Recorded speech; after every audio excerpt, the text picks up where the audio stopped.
The October stage pulled into Cedar Ridge just as the afternoon light turned golden across the storefronts. Dr. Emma Hartwell stepped down with a leather medical bag in one hand and a determination in her eyes that 3 years of widowhood had hardened into quiet steel. She wore black still. Though the grief had softened to memory, the town gathered the way frontier towns do when something new arrives. Curious faces, skeptical glances, women whispering behind gloved hands. Emma paid them no mind. She'd expected this reception ever since leaving Philadelphia. Wallace McKenna stood on the general store porch like a man surveying his domain. 3 counties knew his name. His ranch employed 15 men and ran 2,000 head of cattle. When Wallace spoke, Cedar Ridge listened. He crossed his arms and let his voice carry. Women can't be real physicians, just playing at men's work. The words hung in the autumn air. Some folks nodded. Others looked away, uncomfortable but silent. Wallace's pronouncement made mockery socially acceptable, gave permission to dismiss what he'd already dismissed. Emma heard every word. She stood 20 feet away, unpacking surgical instruments from her bag, her hands steady as they'd been in her husband's practice back east. She didn't flinch, didn't respond, didn't grant him the satisfaction of acknowledgement. She simply walked to the small office she'd rented, hung her shingle with careful precision, and stepped inside, through the window. She could see Wallace still holding court. Men gathered around him now, emboldened by his certainty. She'd seen this before. One powerful voice could shape a town's conscience or strangle it. Emma lit the lamp in her window. The wick caught clean, flame steady. She'd light it every evening whether patients came or not. A physician's office needed a lamp in the window. That's what Thomas had always said. Most townsfolk avoided eye contact as they passed. A few nodded sympathetically but kept walking. Crossing Wallace McKenna wasn't wise if you needed credit at his bank or work at his ranch or standing in his town. Across the street, a girl watched from the mercantile doorway, 15 maybe, with her father's strong jaw but different eyes. Curious eyes. She tilted her head, studying Emma's shingle, reading the careful letters Emma Hartwell, M.D., physician and surgeon.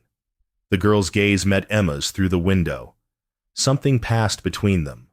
Recognition, maybe, or possibility. Then Wallace called out, "Sarah, come along." The girl turned away, but slowly. That evening, Emma arranged her office. Examination table here, instrument cabinet there, medical texts on the shelf where lamplight would reach them.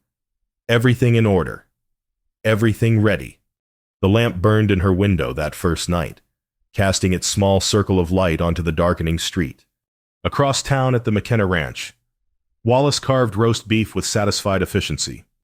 "Don't even think about visiting that woman," he told Sarah. "She's no real doctor." Sarah said nothing. But later, standing at her bedroom window, she could see the distant light burning in Cedar Ridge, small but steady, refusing to go out. 3 months passed like winter settling over the rangeland. December brought early snow that frosted the fence posts and turned morning breath to visible clouds. Wallace's contempt had calcified the town's attitudes. Most families used old remedy traditions or traveled to Thornton when illness struck serious. Emma's practice struggled, but she persisted. She treated the blacksmith's son for fever, set a ranch hand's broken finger, delivered a baby for a family too poor to pay. The lamp burned every night. Sarah McKenna rode fence line at dawn because she preferred the cold silence to her father's breakfast. Pronouncements. The mare moved steady beneath her, both of them watching for breaks in the wire, gaps that winter might exploit. The rattlesnake shouldn't have been there. Winter usually drove them deep into dens. But this one had denned shallow, and the mare's hoof near the outcropping brought it out angry and striking. The horse reared. Sarah had ridden since she could walk. But frozen ground allows no second chances. She came down hard on her left side against a fence post. The pain hit like lightning. She couldn't breathe right, couldn't expand her lungs past a shallow gasp. When she tried to stand, the world tilted sideways. Miguel found her an hour later, curled on her side, lips bluish from cold and shock. Dios mío. he whispered. He lifted her gentle as he could, but she cried out anyway. Her ribs grated wrong inside her chest. Wallace's hands shook as he took his daughter from Miguel's arms. She'd never weighed so little, never looked so fragile. His wife, Catherine, had died in his arms 5 years back. Sarah was everything after that. Everything. Get Dr. Thornton, he said, his voice hoarse. Miguel hesitated. Boss, Thornton's 2 days hard ride. Snow's coming in. She needs help now. Then send someone to Thornton. Boss. Miguel's voice dropped lower. Dr. Hartwell's 2 miles away. I seen her treat Pedro's boy last month. She knows medicine. Wallace's jaw clenched. Sarah gasped, her breath rattling. She whispered, Papa, it hurts to breathe. Please don't let me die. The world narrowed to that sound. His daughter struggling for air. The terrible mathematics solved themselves. 2 miles versus 2 days. Pride versus survival. His words versus her life. There was no real choice. It only felt impossible. Wallace reached for his coat. Stay with her, he told Miguel. Keep her still. I'll bring the doctor. He didn't say which doctor. He didn't need to. The ride to Cedar Ridge took 15 minutes. It felt like hours. The 2 miles stretched eternal. Every hoofbeat echoed Wallace's own words back at him. Women can't be real physicians, just playing at men's work. He'd said it loud enough for the whole town to hear. Loud enough that it still hung in the air 3 months later. His father's voice surfaced from memory. The old man had lost the ranch temporarily when Wallace was 12. Lost it to a business partner who proved incompetent. A man whose wife actually understood cattle better than he did. But the wife had no legal standing, no voice, no power. The partner made decisions while she watched helplessly. When they got the ranch back, Wallace's father had said, never let women near business. They might know things, but knowing ain't the same as being fit for the work. Wallace had carried that lesson like gospel, hardened it into conviction, made it the foundation of his certainty. Now that certainty crumbled beneath him with every stride of his horse. Emma's window glowed ahead. The lamp still burned, though full dark had fallen. He pulled up outside her office, dismounted, stood there with his fist raised to knock. 3 heartbeats passed. Behind him, lamplight spilled from his ranch house where Sarah lay struggling to breathe. Ahead, Emma's steady flame. He knocked. Emma opened the door, still dressed. A medical text open on her desk. She looked at Wallace McKenna without surprise, without triumph, without anything except professional attention. He couldn't meet her eyes. Please. My daughter. I know what I said, but please. Where is she? No hesitation. No conditions. Just that single question. The ranch. She fell from her horse. Broken ribs, maybe. She can't breathe right. Emma grabbed her medical bag, already moving toward her own horse. How long ago? 2 hours. Tell me her symptoms exactly. Any blood from her mouth? Any discoloration? Wallace stumbled through details as they rode. Emma asked precise questions. Listened carefully, her mind already working through diagnostics. He wanted to apologize, to explain, to justify. The words tangled in his throat. Emma spoke without looking at him. Save your words. Mr. McKenna, tell me if her breathing got worse or better in the last hour. Tell me if she lost consciousness at any point. Her voice carried no anger, no satisfaction, pure professionalism. I treat patients, not egos, she said quietly. They rode through December darkness. The cold bit through Wallace's coat. His daughter's life depended on the woman he'd tried to destroy professionally. The woman he'd mocked before the entire town. Pride hadn't just been broken. It had shattered against necessity. Emma urged her horse faster. We need to hurry. Wallace followed the woman doctor through the night, following the lamp he'd spent 3 months scorning. It guided him now toward the only salvation that mattered. Emma's hands moved with practiced precision across Sarah's ribcage. Wallace watched from the doorway, Miguel beside him, both men silent as Emma worked. Breathe in for me, Sarah. Good. Now out slowly. She listened to Sarah's lungs through her stethoscope, moving the bell methodically. Her fingers palpated the injured area with a gentleness that somehow conveyed absolute competence. 3 broken ribs. Emma said, here, and here. Severe bruising across the intercostal muscles. No apparent puncture of the lung, but we'll monitor closely. She asked Sarah to turn slightly, checking for signs of internal bleeding. Her questions were exact, her observations precise. These weren't the fumbling of someone playing at men's work, and this was medicine practiced at the highest level. Emma mixed a tincture for pain, measured it carefully. This will help you rest. The ribs need time to knit. About 6 weeks. You'll need to breathe shallowly at first, but we'll work on expanding your lung capacity gradually to prevent pneumonia. She bound Sarah's ribs with expert technique, each wrap placed to support without constricting. Her hands worked steadily, confidently. I'll stay tonight to monitor, Emma said. Broken ribs can develop complications. I need to watch her breathing pattern. Wallace managed to speak. I can pay whatever. We'll discuss payment later. Right now, your daughter needs rest and observation. Through the long December night, Emma sat beside Sarah's bed. She checked vital signs every hour, adjusted pillows to ease breathing, monitored for fever or shock. Wallace sat across the room. He couldn't sleep, couldn't leave. He watched Emma work through the small hours with the same steady competence she'd shown at the examination. No drama, no wasted motion, just skilled care delivered with quiet dedication. Once around 3 a.m, Sarah's breathing became labored. Emma was on her feet instantly, listening to the lungs again, checking for fluid accumulation. She adjusted Sarah's position, elevated her slightly, stayed close until the breathing eased.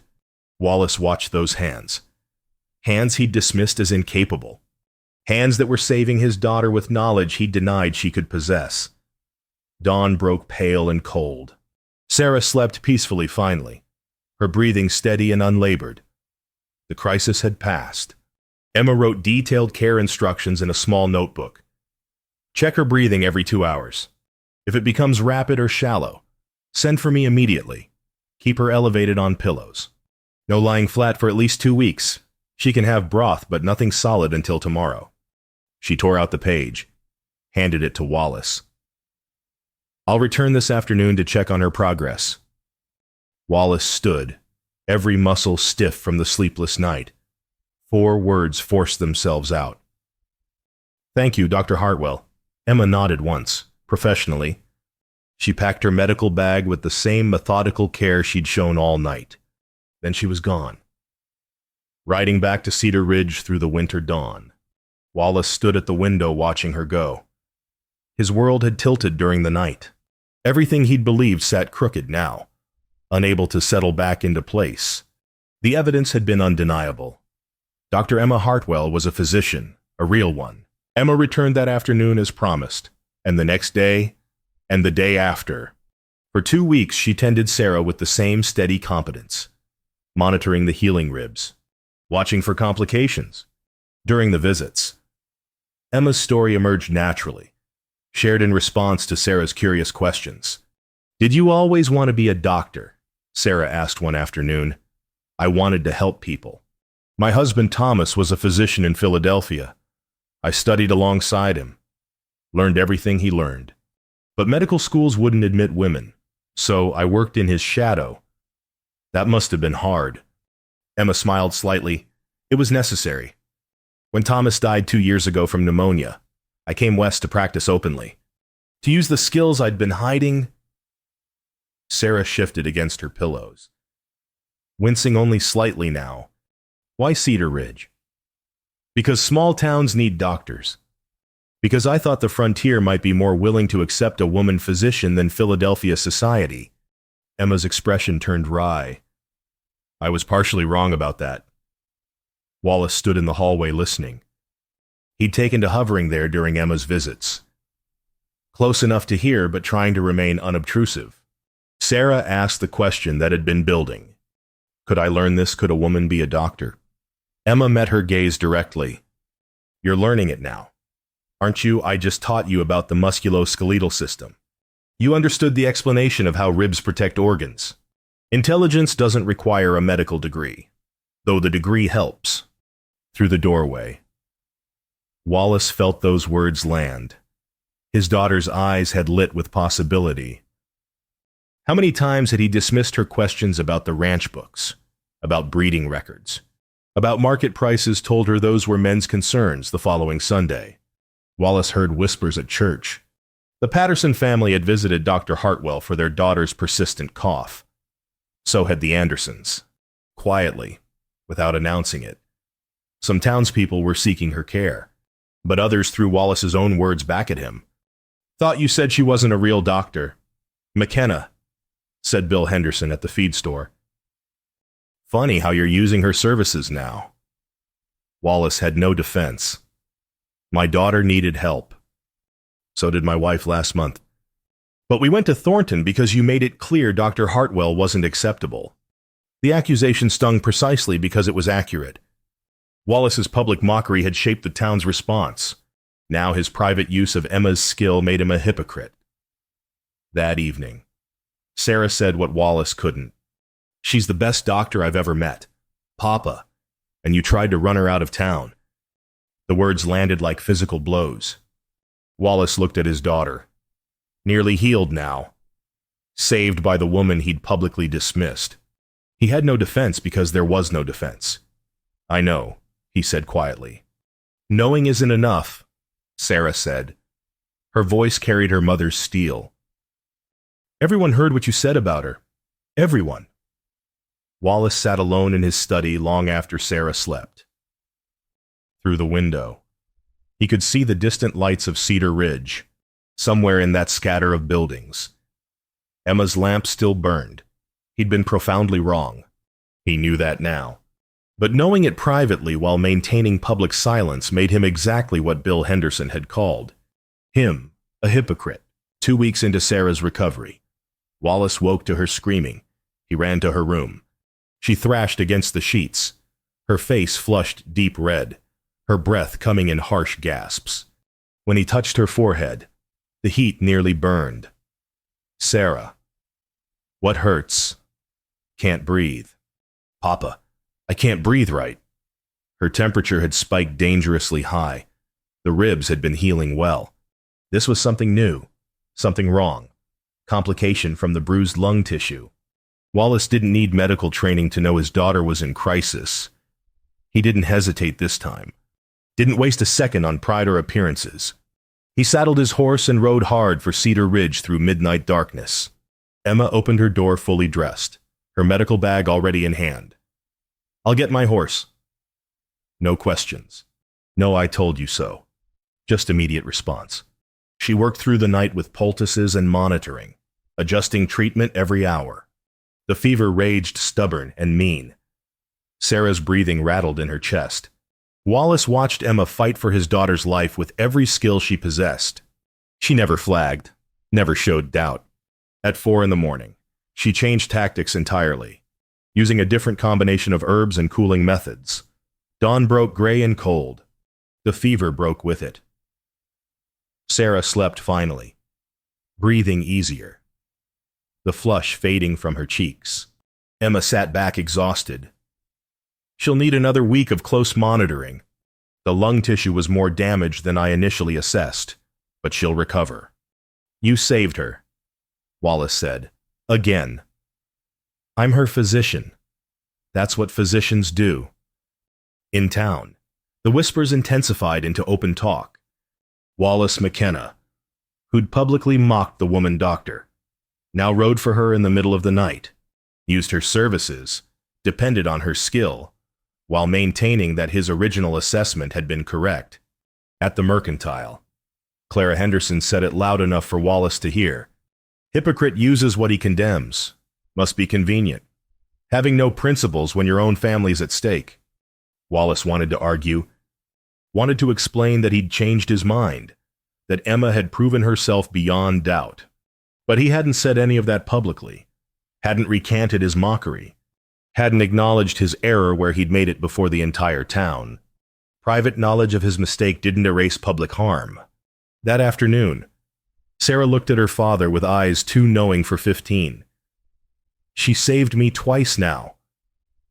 Papa, once from the injury, once from the fever. Everyone should know what you know, that she's a real doctor. Maybe the best doctor this town has seen. I know she is. Then everyone else should know it too, especially since you're the one who told them she wasn't. Sarah's words carried the same moral clarity her mother had possessed. Catherine had never let Wallace hide from hard truths. Their daughter had inherited that gift. You made it public when you mocked her. Sarah continued. You made sure everyone heard your contempt. They're still hearing it, Papa. They're using your words to justify not seeking her care. People might be suffering because of what you said. Wallace looked at his daughter, nearly lost twice. Saved twice by the woman he'd tried to destroy. I don't know how to fix it, he admitted. You fix it the same way you broke it, Sarah said. Publicly, Wallace sat alone in his study while Sarah slept upstairs. Her breathing steady now. Crisis passed. The fire burned low. Outside. January snow fell silent and relentless. Public apology. The words made his stomach clench. He'd built his reputation on certainty, on being right, on leading the community's opinions.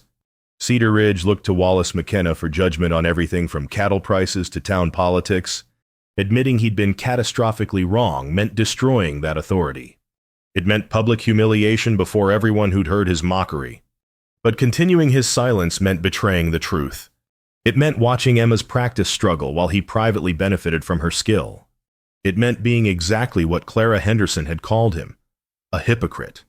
He remembered Emma's hands saving Sarah, remembered her riding through midnight darkness without hesitation, remembered her words, I treat patients, not egos. She'd risen above his cruelty with pure professionalism. Could he do less? Wallace opened his desk drawer, searching for writing paper. His hand brushed something else, Catherine's diary. He'd put it there after she died, unable to read it, unable to throw it away. Now he pulled it out, opened to a random page. Her handwriting struck him like a blow. Familiar loops and crosses, words written 5 years ago. Sometimes Wallace only hears himself. Today I suggested we expand into sheep along with cattle. The margins are better. The risk diversified.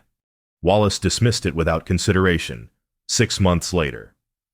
Miguel suggested the exact same thing.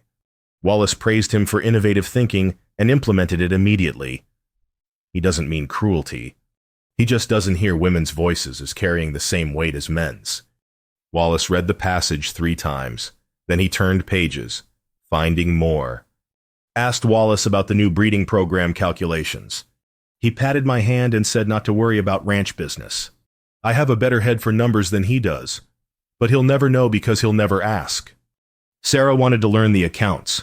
Wallace said it wasn't appropriate for a girl. She's brilliant with figures. It breaks my heart watching him limit her. Page after page. His wife's quiet frustration.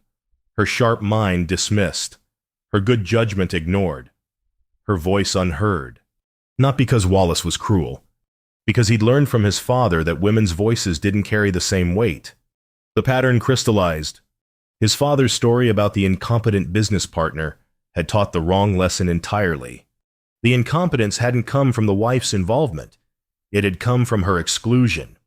The partner made bad decisions precisely because he wouldn't listen to his capable wife. Wallace had carried that flawed lesson into his own life, dismissed Catherine's wisdom, limited Sarah's potential, and tried to destroy Emma Hartwell's practice based purely on gender. The wound he'd thought he was protecting against incompetence tied to gender was actually his own.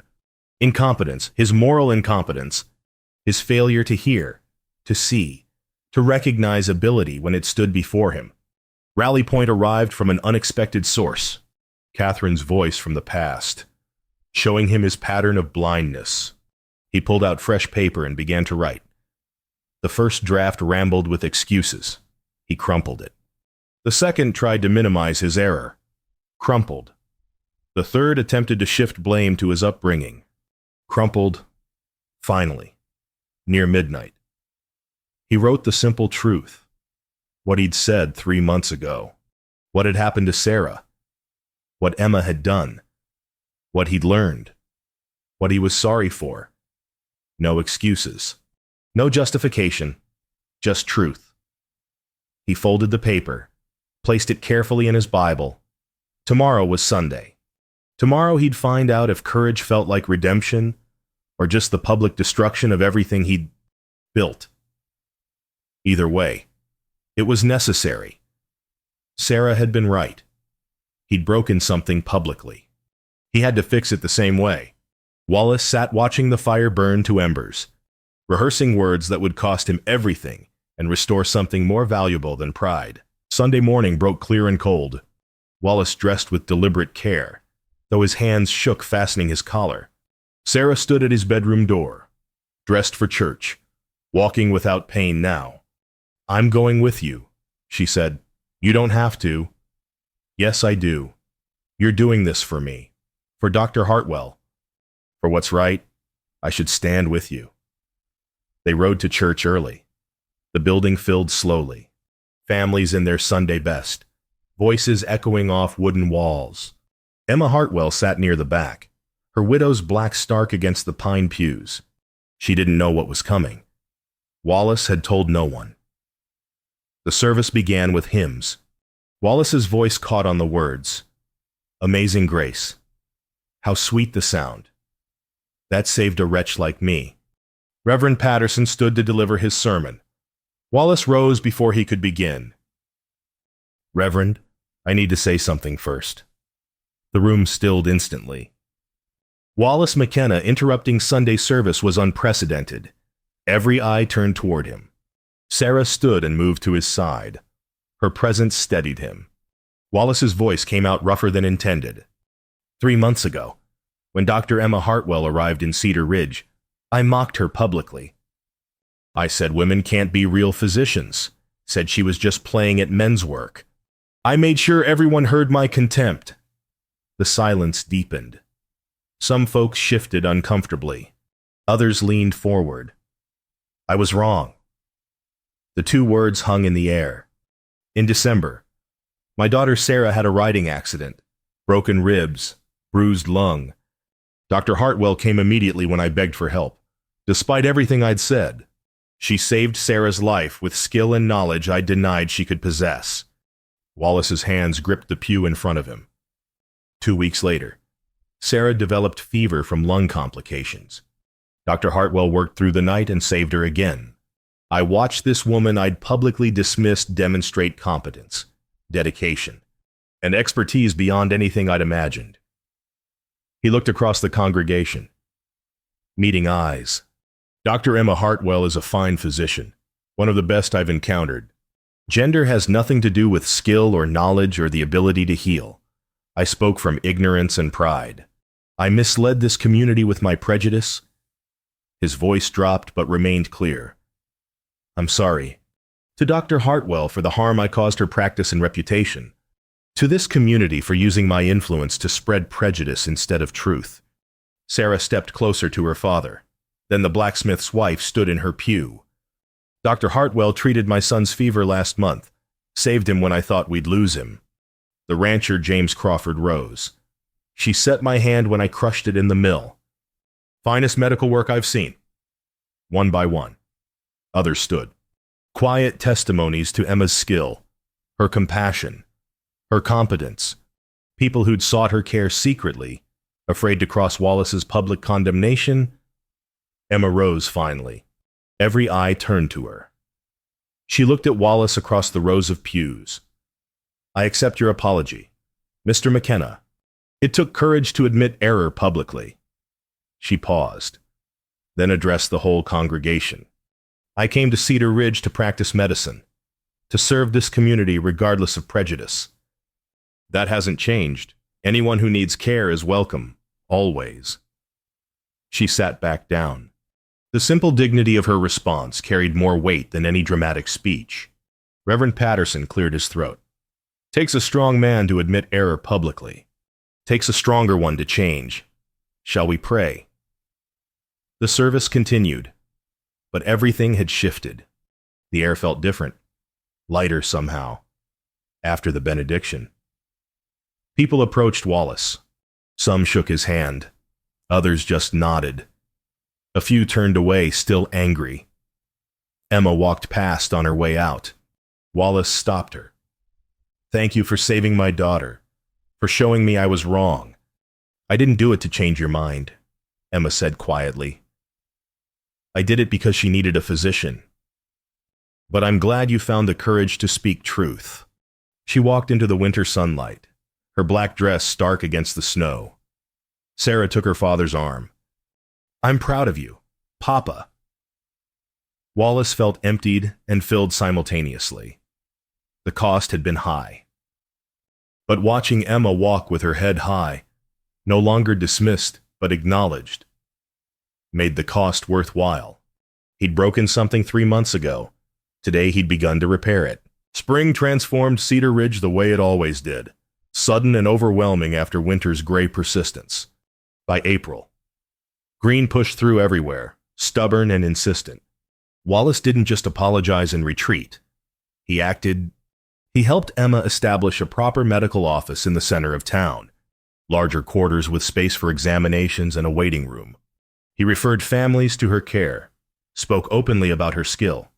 When the Anderson family hesitated, he told them straight, Dr. Hartwell's the finest physician within 100 miles. Trust me on this. Sarah healed completely. By March, she rode again, fence lines and open range, though she gave wide berth to rocky outcroppings now. She visited Emma's office regularly, not as patient but as friend, watching procedures, asking endless questions about anatomy and treatment. Emma taught her patiently, the same way she'd learned from Thomas. The courtship began quietly. Wallace brought lumber for office expansion one morning in late March, stayed to help install new shelving, asked Emma about her practice, her challenges, her hopes for serving the community. Emma was wary at first. Words came easy.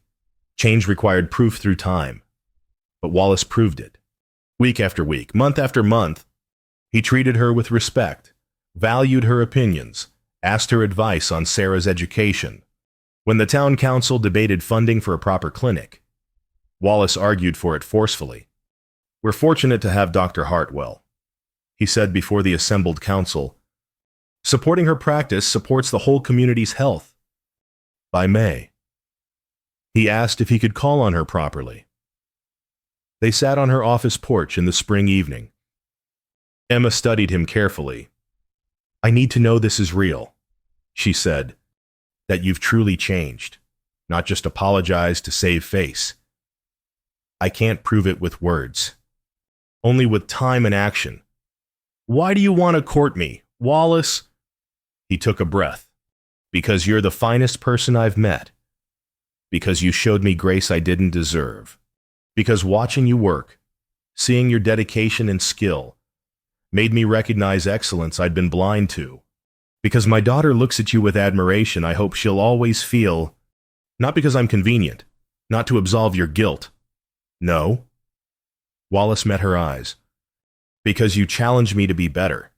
Because you see clearly and speak truth. Because I respect you more than I've respected anyone. Emma was quiet for a long moment. I'm not accepting for the ranch or your standing, Wallace. I'm accepting for the man you've become. The man willing to admit error and do the hard work of changing. That's all I'd want. Their courtship progressed through spring and into summer. Cedar Ridge watched with interest that gradually turned to acceptance. Some folks never quite forgave Wallace's initial mockery, but most recognized genuine transformation when they saw it. By August, Emma's practice thrived. Her lamp burned in the window of the new clinic, welcoming anyone who needed care. The town had learned to trust her skill, to value her presence. One Sunday in September, Wallace and Emma sat together in church. Sarah sat beside them. Soon headed east to study medicine formally at the Women's Medical College in Philadelphia that had recently opened its doors. After the service, they walked Cedar Ridge's main street, Emma's medical bag in hand, Wallace at her side. The same townsfolk who'd witnessed his mockery now greeted them both warmly. Emma paused outside her clinic. The shingle hung straight and proud. The lamp would be lit come evening. "Thank you," she said to Wallace. "For what? For having the courage to change. For proving that people can grow beyond their prejudices when they choose to." Wallace looked at the woman beside him. Strong, capable, brilliant. A physician who'd saved his daughter and somehow seen fit to forgive him. "I think you saved more than Sarah," he said quietly. "You saved me from becoming someone I'd have hated." Sarah joined them, carrying flowers she'd picked from the meadow. "For your desk, Dr. Hartwell. To make the clinic bright." Emma took them with a smile. "Thank you." "Sarah, they're lovely." The three of them stood in the spring sunlight, a rancher who'd learned humility, a physician who'd proven her worth through skill and grace, a girl who'd watched them both and learned that courage came in many forms. Sometimes pride broke against necessity. Sometimes that breaking saved everything worth saving. The lamp would burn tonight in Emma's window, no longer ignored but welcomed. A beacon of healing and hope. Acknowledged finally for what it had always been. Wallace walked beside her, no longer mocking from across the street but standing at her side as an equal partner. The frontier town had changed, but more importantly, the man had changed. And in that transformation, 3 lives had been saved and made whole.